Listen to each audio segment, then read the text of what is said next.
My boss never wants to talk about my promotion.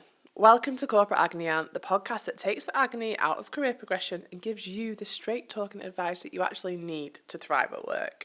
I'm Izzy, your Corporate Agony Aunt. Whether you're chasing a promotion, negotiating a pay rise, navigating office politics, or just figuring out your next career move, this is the place for career highs, lows, yeses, and nos. Hit subscribe wherever you're listening because your next big opportunity starts right here. Today we're discussing that frustrating situation when your boss refuses to talk about your promotion. How do you approach it? What's your next step? Let's spill some corporate tea. So our first corporate dilemma is, Dear Corporate Agony Aunt, I want a promotion but my boss isn't bringing it up. How do I ask? First of all, let's be clear. If you want a promotion, you need to make it known. You can't sit back and wait for your boss to magically offer it you. It's not going to happen. Your boss is not responsible for your entire career progression. It's your responsibility to drive it and be held accountable. The key here is to build a case that shows why you deserve the promotion and then confidently, unapologetically ask for it. So what I would do is start by tracking your achievements, specifically how they align with the goals of the company. Highlight your contributions, especially those that go above and beyond the expectations of your current role. Have you taken on more responsibility? Have you driven results? Have you mentored or supported others? If the answer is yes, that is solid gold and you need to communicate it effectively. Once you have your case prepared, schedule a formal meeting with your boss. This isn't a casual chat, it's not a phone call, it's a meeting, a business meeting where you're presenting evidence to your boss. Do not be vague. Outline your achievements, your desire for growth and your ambition, and why you believe you're ready for your next step. Show why it benefits you and the company too. And here's the big one. Ask directly. Do not hint. Do not beat around the bush. You can say something like, I've been reflecting on my contributions and I'd like to discuss a potential promotion. Can we talk about the next steps and what I can do to move forward? It's very clear, it's direct, and it positions you as someone who is proactive. What you also need to have is a plan B. If those career conversations do not go how you want them to, you have to discover within yourself whether you are learning or earning, okay? So what you need to know is this role worth staying in because I am onboarding a huge amount of knowledge that will help me in the future? Or am I earning such a large amount that it helps me achieve my financial goals? If you are doing both, I would argue that's a great place to be, and maybe it's worth sticking out to find out what that career progression could look like a year from now. If you are doing neither, it's probably time to look for your next role. If learning or earning are only going to come as a result of a promotion and a promotion is not on the cards, it's time to have a plan B and start looking. Do not be the person that decides you want a promotion, doesn't get it, and then sits and whinges every day. You will become the office mood hoover and everyone will hate you. Okay? You have to decide, it's not personal, it's professional. They haven't got the budget or the bandwidth or the impetus to promote me right now. What can I be doing to take control of my career trajectory and move myself forward in the way that I am happy with? Do not wait. Advocate. Advocate for yourself is a skill that will serve you well throughout your career. Do not sit back hoping for someone to notice. Nobody is thinking about your career as much as you are. You just need to take control of your career trajectory and make your intentions clear. You've got this. I believe in you. Our next corporate dilemma is, my team hates my ideas, but I know I'm right. What do I do? First things first, it's important to take a step back and consider why your team is rejecting your ideas. Just because you're sure that you're right doesn't necessarily mean you're presenting your ideas in the right way, and it doesn't mean your idea is right. But sometimes it actually isn't the idea that's the problem, it's the way it's being communicated. So instead of just pushing harder, seek buy-in by aligning your idea with the goals and priorities of the team. So people are more likely to support your ideas if they feel like they're part of the vision. Rather than just presenting your solution, frame it in a way that demonstrates how it directly benefits the team's goals and makes their job easier or more efficient. You need to get curious about their concerns, ask them why they think their idea is not a good one. By showing that you're open to feedback, you're more likely to get them on your side, and honestly, you might need the feedback too. It allows you to tweak the idea, make it even better, which can help change their perception. If you want the idea to truly stick, I know it doesn't feel natural, but you can make it their idea and then it does. Find ways to encourage team members to contribute to the direction of your idea. It could mean like asking leading questions or frame your idea in a way that invites them to refine it or build upon it. When people feel ownership of an idea or a concept, they're far more likely to support it. Make it their idea and they'll love it. The moment the team feels like they helped shape the idea, it becomes their idea too. And guess what? When people are invested in something, they'll fight for it. So instead of trying to convince them that you are right, get them to see how their contribution can make the idea even better. The power of collaboration will make your idea a team effort, and it's just an easier sell. Dear Corporate Agony Aunt, I keep getting asked why I've moved around a lot in interviews and I don't know how to answer it. Job hopping is a common concern for many hiring managers, but it doesn't always need to be a red flag. The key is to frame your job changes in a way that highlights growth, adaptability, and the pursuit of opportunities, and it aligns with your career goals. You need to have an idea and a justification as to how each move added value to your skill set and helps you progress professionally. So I would start by explaining why each transition made sense at the time. Were you seeking more responsibilities? Were you looking for new challenges? Were you wanting to learn a new skill? Were you made redundant? You can frame each move as a thoughtful or necessary decision that is in line with your long-term career growth. Here's where you also want to show consistency in your motivations. If you've consistently moved towards roles that allowed you to gain new skills, take on more responsibility, or work with different teams, you can present that as evidence of your drive to evolve. Be honest, but always spin it in a positive light. If one of your moves was due to something out of your control, like a company downsizing or unanticipated organisational shift, be transparent about that. But again, focus on what you learned or gained from the experience. You also want to demonstrate how your commitment to your future has meant that you've moved around a lot. Acknowledge that you've now reached a point where you're looking for a long-term, stable opportunity that aligns with your current skill set and goals, because it reassures the interviewer that you're not going to get this job and then jump to another without a clear direction, but actually that you're looking for stability and growth. Here, an easy answer is that every move has been strategic and I'm now ready to commit long-term, but also help them recognise that if they weren't impressed by your CV trajectory today, they would not have you in the room. So I appreciate your concern around job hopping, but as you can see, I'm more than qualified for this role, which is why I'm sat here today. I'd love you to consider how I might spend a long time at this company, building and growing as you grow too. Hiring managers just want to know that you're dedicated and reliable, and by showing that your job changes were carefully planned and each move helped you grow, you can position yourself as someone who's now looking for a stable, long-term role where you can truly make an impact. Just make sure your answer reflects purpose and a clear vision for your next step. The worst thing you can do is stumble your words and not have an answer for your moves. Just practice, role play, and have an answer for everything. The next section of today is our corporate confessionals, where we make you feel better about the mistakes you have made at work, because really and truly, it's not that deep. It's just work. Nothing really matters. And look how much these people messed up and they're still absolutely flying. Obviously, they're anonymous, but I can tell you that this person is at the height of their career despite making massive mistakes. So let me read you this one. This might not sound like a biggie, but I was mortified at the time, and it was the first big mistake I'd ever made early on in my career. I went to work somewhere new and I did some paid promotion, only I accidentally directed all of the traffic back to my previous company. My old boss was not at all happy with the volume of phone calls they were getting, and my new boss was actually supportive and told me we make mistakes, we generally learn from them, and that I'd never do that one again. Turns out I never did.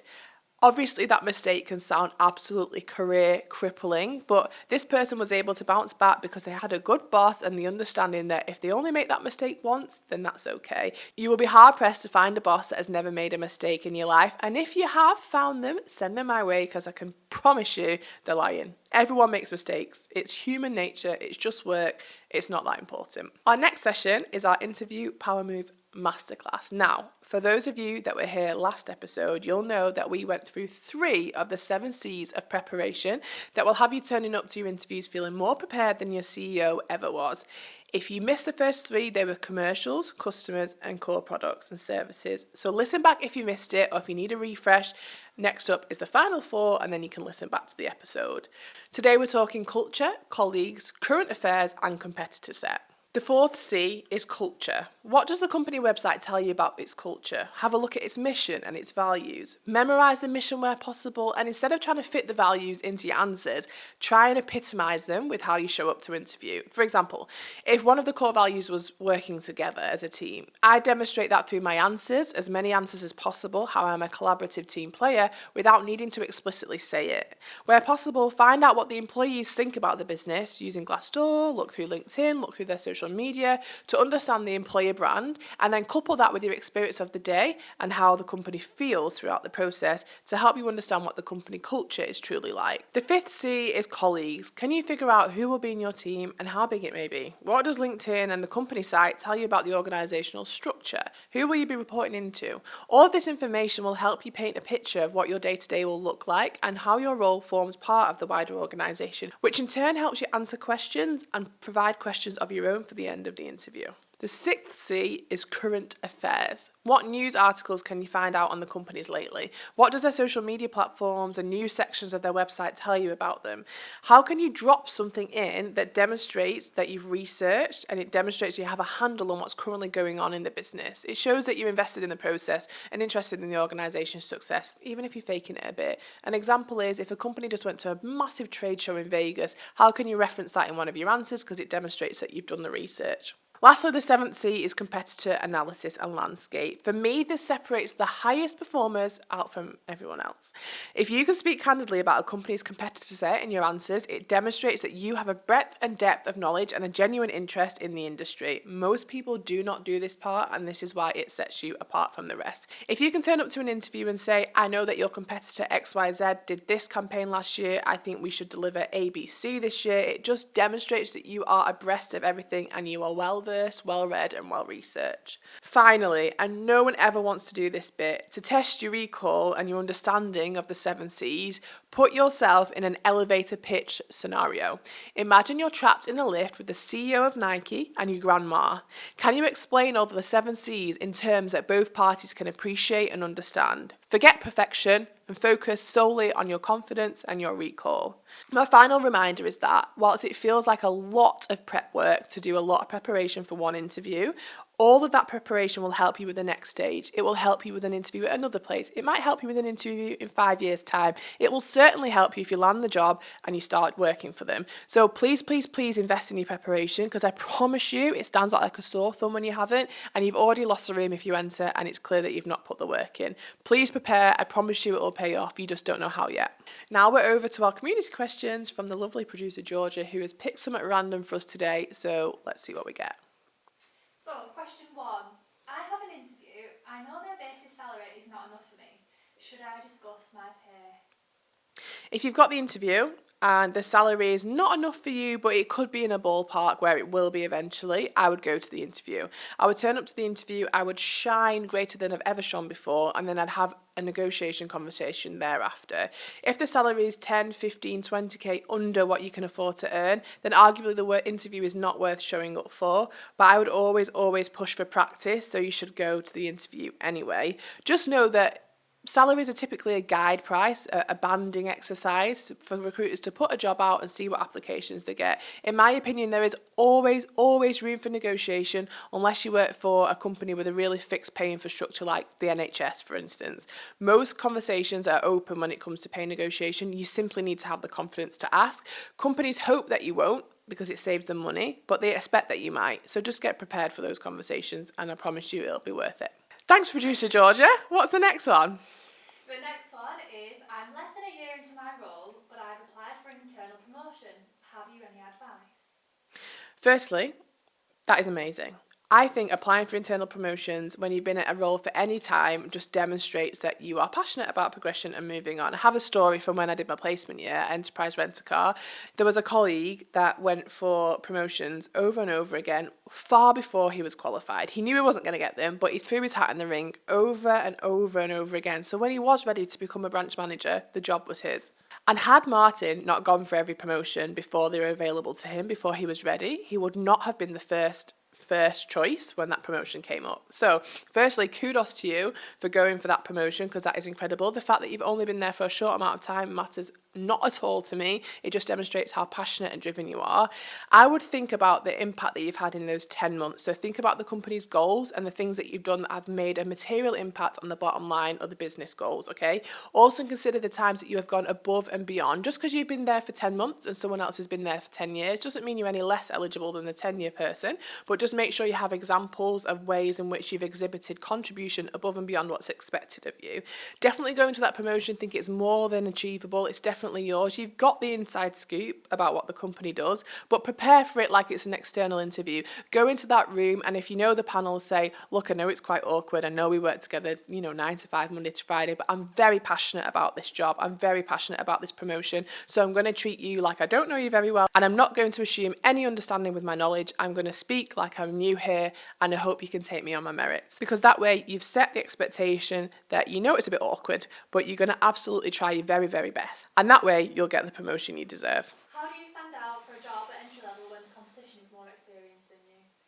When you are going for a role and you feel like the competition is more experienced than you, firstly, get that thought out of your head. You can't quantify experience, it's not up to you. You might have something in your application that has piqued the interest of the hiring manager above and beyond all of the experience that other people have around you, okay? So firstly, it's not for you to quantify. If you are in the room, then you have the opportunity, and that's the frame of mind you need to get into. You need to get into the frame of mind where you think, I am capable, I am confident, I am just as worthy as the people around me. Forget the competition. But instead, think outside the box. What are the things that you can do that can emulate or simulate experience that you might not have yet? My favourite ones are online courses, consuming podcasts and books, finding industry news and being well versed in what's going on at the moment, but also reaching out to your network. Who in your network is in your desired field, and how much time can they commit to you over the next 6 weeks to help you learn their experience and learn their advice and knowledge going into an interview process.